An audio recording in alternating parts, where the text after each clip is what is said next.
कमरबंद बांधते थे, तागड़ी बोलते थे, उससे माताओं में गर्भपात नहीं होता था। तब कौन सा आभूषण आपको किस क्षेत्र में रहकर, राजस्थान में जाएंगे तो ऊपर तक चांदी आ जाएगी, क्योंकि गर्म हवा चल रही है तो लुब्रिकेंट ऊपर तक सूखेगा, तो ऊपर तक चांदी पहन लेंगे।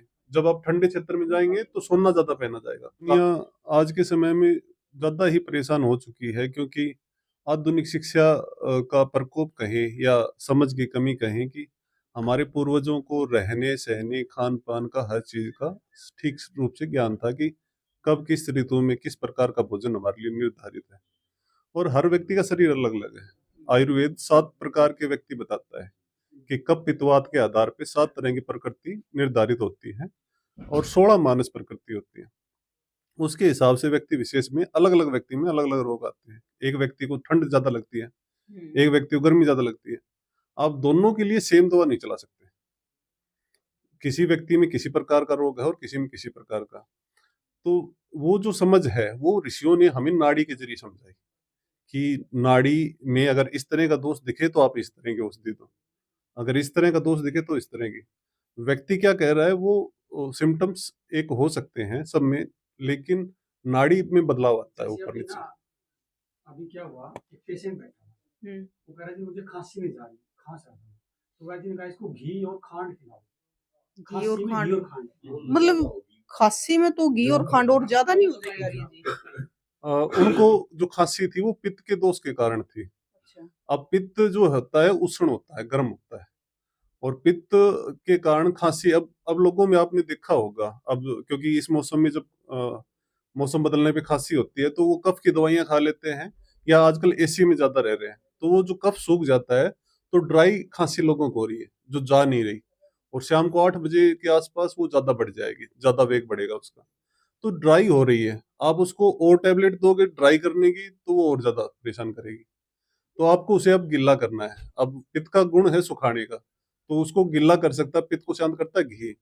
और ठंडा गुण घी का तो है, लेकिन घी से ज्यादा ठंडा है खांड का। तो यदि हमने खांड और घी दोनों को मिक्स करके उनको खाना बता दिया तो खांसी से होता ही ठीक हो जाएगी, उसमें कोई बड़ी बात नहीं। हो जाए तो मतलब घर में भी जो दादी हुआ है माँ हुआ है उनका अगर भी मीठा ना खाइयो और चिकना ना खाइयो। हाँ, मीठा खा के पानी मत पियो। हाँ, और हाँ खांसी बढ़ हाँ, और जाएगी। खांसी, वो कफ की खांसी के बारे में बात हुई है। खांसी अलग अलग है, कफ की अलग है, पित्त की अलग है, वायु की अलग है। कफ पित्तवात के हिसाब से अलग अलग रोग आएंगे। रोग का नाम एक है, लेकिन उनके अंदर थोड़ा थोड़ा बदलाव होता है। उस बदलाव को हम नाड़ी के जरिए समझ करके और उसकी चिकित्सा करते हैं, तब जाकर के उसमें पूर्णतः आराम आ जाता है। तो आर्य जी मतलब आप नाड़ी देख के जी जी बहन जी, रोग हाँ पहचानते हैं? हाँ, हम सभी से नाड़ी देख कर सुबह खाली पेट बुला करके, हमने कभी किसी से ये नहीं पूछा कि आपको क्या रोग है। हम नाड़ी देखते हैं और उनसे पूछते हैं कि आप इस तरह के सिम्टम्स दिख रहे हैं, तो कहते हैं कि हाँ। तो जी, आप खाली पेट है? हाँ, कुछ नहीं खा रही हूँ। अच्छा, बैठो। एक मिनट, ये ब्राइट है कलर? दोनों देखेंगे, घड़ी खोल लो। मेरे तो खांसी हुई है 5-6 दिन से, तो हाँ, आप मेरे होती है आपको कफ ठीक है।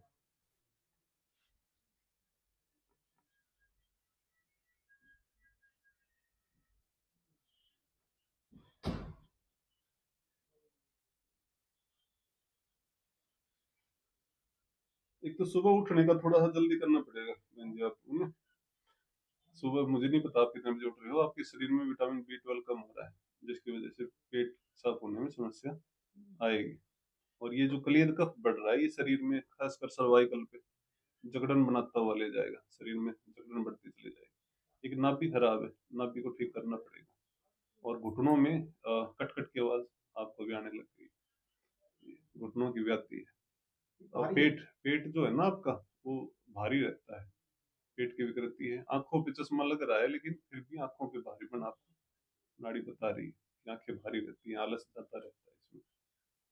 तो इसकी आवृत्ति के लिए आपको कफ कफ के आवरण वाली चीजें जैसे मीठा, पत्तेदार सब्जी, पालक वगैरह, इस तरह की चीजें त्यागनी पड़ेंगी कुछ दिन के लिए। कितनी चीजें इसमें से आपको घुटनों वाली वो तो महसूस नहीं कर रही? नहीं, घुटनों वाली तो मेरी महसूस होने होती है।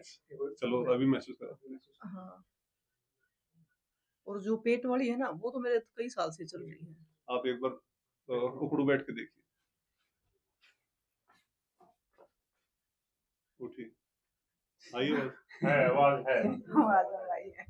एक मतलब पेट साफ होने में दिक्कत वो तो है कई साल से है, कई साल से हो रही है, पेट साफ होने कलेद में। बढ़ रहा है और मैं शरीर सुबह में। उठ भी इसलिए नहीं पाती कि मतलब शरीर में पूरे महीना जकड़न हो गया है, शरीर वो नहीं करता। आप इसमें बोल रहे तो कारण ये है कि नाड़ी देख करके हमें ये पता है कि किस व्यक्ति में कौन सी बीमारी, जैसे आपको जो चीज महसूस नहीं हो रही थी वो हमें पता है कि किस में क्या दोष है। तो वो दोष जब हमें पता है तो हम उसका निवारण भी आयुर्वेद के हिसाब से, समझ के हिसाब से, जो हमें समझ है उस हिसाब से करने का प्रयास करते अब जैसे मेरे को पता ही था कि घुटनों की टक टक, बैठ के देखा तो पता चला। हैं। जी, वो नाड़ी सारा बताती है अगर समझ हो नाड़ी के। नाड़ी वैद्य बहुत मिलेंगे, नाड़ी देखने वाले वैद्य बहुत मिलेंगे, नाड़ी वैद्य कम है भारत में। तो आयुर्वेद का नाश होने का जो मेन कारण आयुर्वेद के दुश्मनों ने आयुर्वेद के रूप में ही आ करके किया है कि वो हमारे बड़े बुड्ढे एक कहावत कहते हैं कि अ, चूहे को हल्दी गांठ मिल गई और वो पंसारी बन बैठे। हाँ, तो इस तरह का जो समाज में ना लूट खसोट का सिस्टम चला है ना, और आयुर्वेद उस तरीके से ज्यादा मुझे लगता है कि ज्यादा हानि हुई है आयुर्वेद की।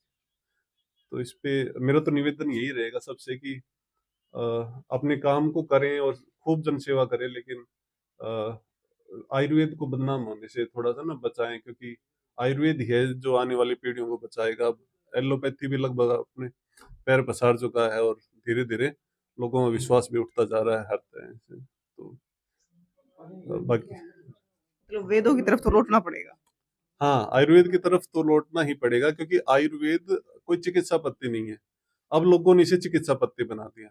आयुर्वेद जीवन जीने की वो सुंदर कला है जिसमें व्यक्ति कभी भी रोगी ना हो।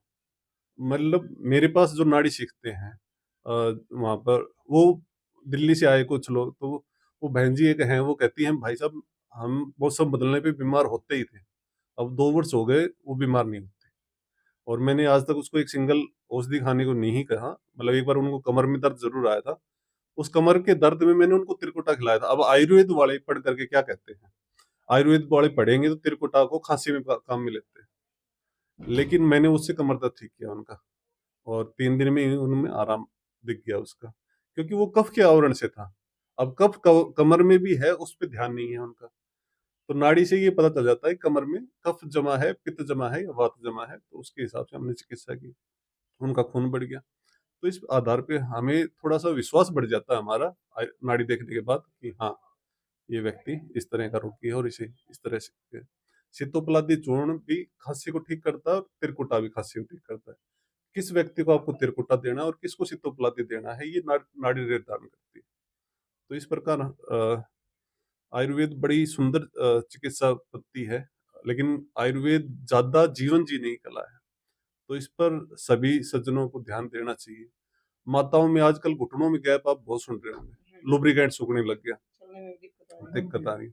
पहले चांदी कड़ी पहनते थे, है। हाँ, पहनते हैं। चांदी सौम्य है, ठंडी है, और पैरों के अंदर जो गर्मी चलने से घर्षण पैदा होगा वो उस लुब्रिकेंट को सूखने नहीं देगा। तो नाभि से नीचे चांदी पहनने का प्रावधान रहा है हमारे। जो कमरबंद बांधते थे, तागड़ी बोलते थे, उससे माताओं में गर्भपात नहीं होता था।